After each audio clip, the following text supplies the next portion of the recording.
دروازے پر کھڑی اس کی ماں آنکھوں میں نمی لیے اسے جاتے ہوئے بس دیکھتی رہتی ہے، جیسے ایک ٹوٹا ہوا خواب نظروں کے سامنے بکھر رہا ہو۔ ان کا بیٹا ان سے بہت دور جا چکا تھا۔ وہ ایک حقیقت جانتا تھا جو اس کے باپ نے اسے بتائی تھی، لیکن ایک حقیقت ابھی باقی تھی جو اس کی ماں نے اسے بتانی تھی۔ کچھ دیر بعد جے کے گھر آتا ہے تو دیکھتا ہے کہ اس کی ماں منہ پر ہاتھ رکھ کر رو رہی ہوتی ہے۔ اپنی ماں کو اس حال میں دیکھ کر اس کے ہاتھ سے سامان بے اختیار چھوٹ جاتا ہے اور وہ دوڑتا ہوا اپنی ماں کی طرف جاتا ہے، جو کہ گرنے ہی والی ہوتی ہے، اور انہیں گلے سے لگا لیتا ہے۔ امی، امی، آپ کو کیا ہوا ہے؟ کچھ نہیں بیٹا، میں ٹھیک ہوں، خود کو سنبھالتے ہوئے کہتی ہے۔ وہ تھینک گاڈ، آپ نے تو میری جان ہی نکال دی تھی۔ وہ ایک بار پھر سے اپنی ماں کے گلے لگتا ہے۔ کیا تے نہیں آیا ابھی تک؟ وہ جا چکا ہے، بس کچھ ہی دیر بیٹھا اور وہ پھر سے رونے لگتی ہے۔ وہ میرا بیٹا نہیں ہے، وہ میرا بیٹا ہو ہی نہیں سکتا۔ میرا بیٹا تو میری ذرا سی تکلیف پر تڑپ اٹھتا تھا۔ حالات اور وقت نے مجھ سے میرا بیٹا چھین لیا ہے۔ جے کے تم نے اس کی آنکھیں نہیں دیکھیں؟ کتنی زیادہ نفرت تھی ان میں میرے لیے۔ کیسے ایک ماں اپنی اولاد سے اتنے دیر غافل رہ سکتی ہے؟ مجھے چاہیے تھا کہ میں واپس جاتی، اس سے ملتی۔ وہ پھوٹ پھوٹ کر رونے لگتی ہے۔ تم جانتے ہو، میں ایک بار بھی اس کے باپ کے ڈر سے واپس نہیں گئی۔ میں نے اکیلا چھوڑ دیا اپنی اولاد کو۔ کیسے کر سکتی ہوں میں اتنی بڑی غلطی؟ جے کے وہ صحیح کہتا ہے کہ میں تمہاری پرورش میں اس قدر مصروف ہو گئی کہ ایک بار بھی اسے پلٹ کر نہیں دیکھا۔ مجھے لگا اس کا باپ اسے سنبھال لے گا، لیکن مجھے کیا پتہ تھا کہ اس کا باپ بھی اسے چھوڑ چکا ہے۔ پھر وہ اپنے آنسو صاف کرتی ہے اور اس کی آنکھوں میں دیکھتی ہے، میں نے خود اپنی اولاد کو چھوڑ دیا۔ میں اچھی ماں نہیں بن سکی۔ مجھے گھر نہیں چھوڑنا چاہیے تھا، چاہے کچھ بھی ہو جاتا۔ مجھے اپنی اولاد کو اس جانور کے حوالے نہیں کرنا چاہیے تھا۔ میں نے تمہاری زندگی بننے خاطر خود کی بیٹے کی زندگی برباد کر دی۔ وہ اس قدر تکلیف میں ہے کہ تم اس کا اندازہ بھی نہیں لگا سکتے۔ وہ مجھے سے آنکھیں نہیں ملا رہا تھا کیونکہ وہ رو رہا تھا۔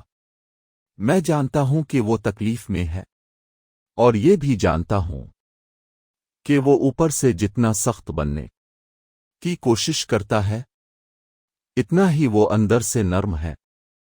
وہ بس ہمیں دیکھتا ہے کہ وہ بدل گیا ہے۔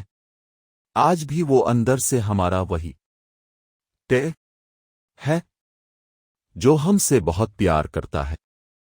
وہ کبھی بھی ہمیں معاف نہیں کرے گا۔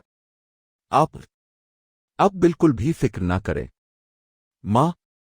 آج وہ اس گھر تک آیا ہے تو کل اپنے دل میں آپ کو دوبارہ جگہ بھی دے دے گا۔ میرا یقین کرے ماں، میں اسے جانتا ہوں، وہ ضرور لوٹے گا۔ بس اسے تھوڑا وقت دیں تاکہ وہ اپنی فیلنگز کو سمجھ سکے۔ جے کے اپنی ماں کے آنسو پونچھتا ہے اور انہیں پھر سے گلے سے لگا لیتا ہے۔ کیا تم سچ کہہ رہے ہو جے کے تے وہ میرے پاس لوٹ آئے گا؟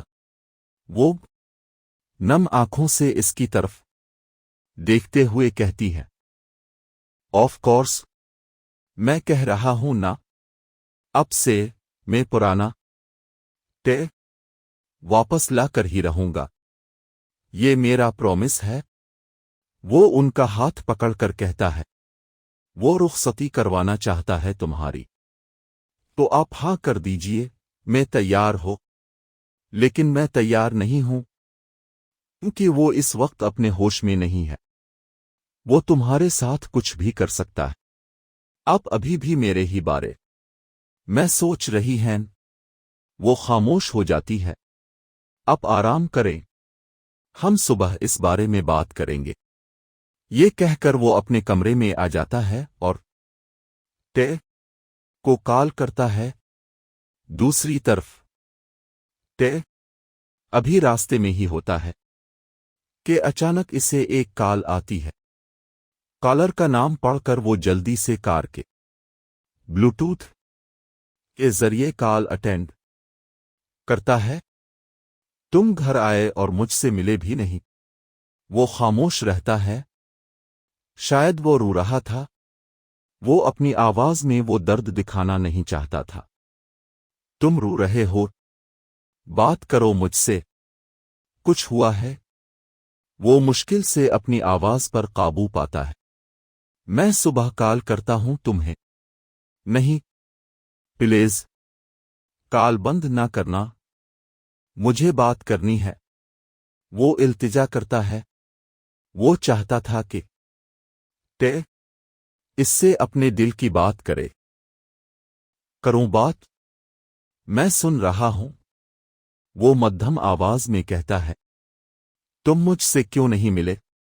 میں تمہارا انتظار کر رہا تھا، پتہ ہے، میں تمہارے پسندیدہ پھول لینے گیا ہوا تھا۔ اگر میں تھوڑی دیر اور وہاں رکتا تو میری سانسیں رک جاتی، میرا دم گھٹتا ہے، انہیں دیکھ کر یا ان کے بارے میں سوچ کر میں ان کا وجود 5 سیکنڈ کے لیے بھی برداشت نہیں کر سکتا۔ سمجھے تم؟ بس تمہارے ساتھ کیے ہوئے سمجھوتے کی خاطر میں ان کے پاس تھوڑی دیر بیٹھ گیا، ورنہ میں جانتا ہوں کہ ان کی موجودگی میں وہ چند منٹ، وہ تھوڑا سا وقت بھی میں نے کس اذیت، کس تکلیف کے ساتھ گزارا۔ میں نہیں جانتا تھا کہ تمہیں اتنی اذیت سے گزرنا پڑے گا۔ میں تو چاہتا تھا کہ تم ایک بار خود آ کر ماں سے شادی کی بات کر لو، تاکہ ماں کو تسلی ہو جائے کہ تم مجھے اپنا چاہتے ہو۔ وہ اس کو باتوں میں الجھا رہا تھا کہ اس کا دھیان اسی کی طرف ہی رہے۔ وہ اپنے آنسو صاف کرتا ہے۔ تو کیا کہا تمہاری ماں نے؟ ہماری ماں نے؟ وہ اب ہم دونوں کی ماں ہے؟ اس سے پہلے کہ وہ کچھ اور کہتا، اچانک اس کی گاڑی کے سامنے ایک آدمی دوڑتا ہوا آ جاتا ہے۔ تے فوراً بریک لگاتا ہے۔ گاڑی کے ٹائر زمین پر رگڑنے کی آوازیں سنائی دیتی ہیں جو جے تک بھی پہنچتی ہیں، اور وہ تے کے لیے فکر مند ہو جاتا ہے۔ تے ہیلو تے، تم ٹھیک تو ہو؟ وہ گھبراہٹ کے عالم میں پوچھتا ہے، مگر آگے سے کوئی جواب نہیں آتا اور کال کٹ جاتی ہے۔ تے کی کار کے سامنے آنے والا آدمی سڑک پر گر جاتا ہے تو تے فوراً اسے چیک کرنے کے لیے اپنی گاڑی سے اترتا ہے اور اس آدمی کے پاس جاتا ہے کہ اچانک ایک تیز رفتار وین تے کے قریب آتی ہے۔ اس میں سے ماسک اور کالی ٹوپیاں پہنے ہوئے کچھ ہٹے کٹے اونچے قد کے غنڈے ہاتھوں میں میٹل راڈز پکڑے تیزی سے اترتے ہیں اور تے پر ٹوٹ پڑتے ہیں۔ وہ بے ساختہ تے پر وار کرتے ہیں۔ پہلے تو تے اس صورتحال کو سمجھ نہیں پاتا اور ہکا بکا رہ جاتا ہے۔ وہ باری طرح آتے ہی اسے مارنے لگتے ہیں۔ وہ اس حملے کے لیے تیار نہیں تھا، اس لیے اسے پہلے ہی وار میں کافی چوٹ لگ جاتی ہے اور اس کا منہ خون سے بھر جاتا ہے۔ اتنی دیر میں ان میں سے ایک آدمی کو کال آتی ہے، ہاں باس، مل گیا، سمجھ گیا؟ نہیں، آج آسی اس بات کا اندازہ ہو جائے گا کہ تکلیف دینا ہی کام نہیں، برداشت کرنا بھی کام ہے۔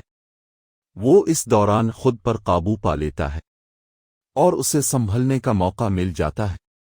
راکو وہ اس قدر دہشت سے چلاتا ہے کہ غنڈے واقعی ایک لمحے کے لیے رک جاتے ہیں اور حیران و پریشان ہو کر ٹے کی طرف دیکھتے ہیں۔